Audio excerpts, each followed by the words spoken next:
All right, here they gave us the volume of a pyramid with a rectangular base.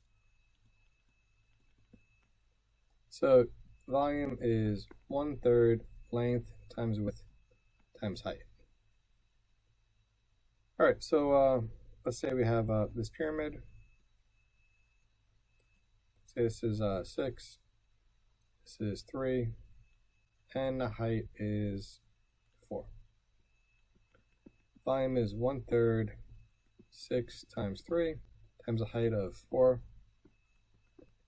Just multiply those together, and we get that the volume is 24. All right, it would be cubed units, whatever the units are. Just an example that you come across might be if it's a square base. All right, so they tell you it's a square base, and one side is 8, and the height is 6. Well, then volume is 1/3 length times width times height. But the length and width are the same, they're both 8. And the height is 6.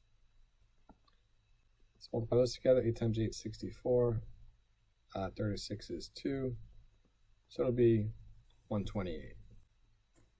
You can excel with Cadell.